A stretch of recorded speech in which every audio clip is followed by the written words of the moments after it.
ഇടപ്പള്ളിക്കോട്ട ചെപ്ലഴകത്ത് ക്ഷേത്രത്തിൽ മേട മകയിര ഉത്സവം നടത്തി. 10ാം ഉത്സവത്തോടനുബന്ധിച്ച് പൊങ്കാലയും നടന്നു. ആറാട്ടോടെയാണ് ഉത്സവത്തിന് സമാപനമായത്. പന്മന ഇടപ്പള്ളിക്കോട്ട ചിറ്റൂർ ചെപ്ലഴകത്ത് ക്ഷേത്രത്തിലാണ് മേടം മകയിര ഉത്സവം നടന്നത്. ഏപ്രിൽ 22-ന് കൊടിയേറ്റോടെയാണ് ഉത്സവം ആരംഭിച്ചത്. തന്ത്രി PC ഹരി, മേൽശാന്തി ശ്യാം എന്നിവരുടെ കാർമ്മികത്വത്തിലായിരുന്നു ചടങ്ങുകൾ. ക്ഷേത്രത്തിൽ സമൂഹ പൊങ്കാലയും നടന്നു.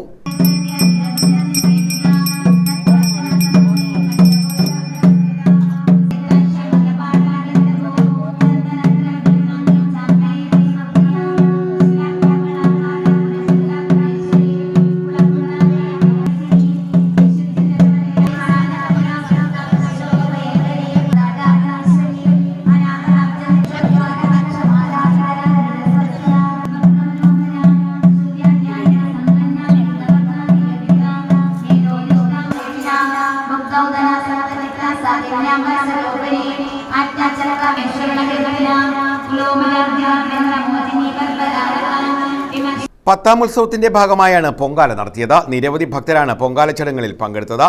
തുടർന്ന് കഞ്ഞിസദ്യ, അന്നദാനം എന്നിവയും നടന്നു. വൈകിട്ട് ആറാട്ട് പുറപ്പാടും ആറാട്ട് ഘോഷയാത്രയും നടന്നു.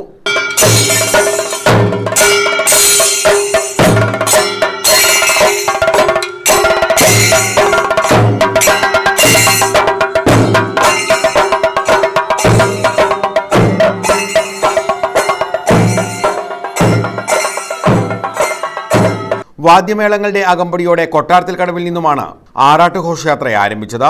ഞാറുവേലിമുക്ക്, കോട്ടയരികൽ junction, boys junction, Puthuvelil junction, HP road, ഓലന്തുരുത്ത് ഗുരുമന്ദിരം, കന്നിട്ടക്കടവ്, Altharamoodu വഴി ആറാട്ട് ഘോഷയാത്ര ക്ഷേത്രത്തിൽ എത്തിച്ചേർന്നു. കെട്ടുകാളകൾ, ഫ്ലോട്ട്, വള്ളുവനാടൻ കാള, പോപ്പർ എന്നിവയെ കാളകെട്ട് സമിതിയും, ഫ്ലോട്ട്, പകൽക്കാഴ്ച എന്നിവയെ പുനർജനി വനിതാ സംഘവും, പകൽക്കാഴ്ച പൊന്മന ചാത്തൻ സുഹൃത്തുക്കളും നേർച്ചയായി എഴുന്നള്ളിക്കുകയായിരുന്നു. തുടർന്ന് ആറാട്ടെഴുന്നള്ളത്ത്, കൊടിയിറക്ക, ഗുരുസി എന്നിവയോടെ ഉത്സവാഘോഷങ്ങൾക്ക് സമാപനമായി.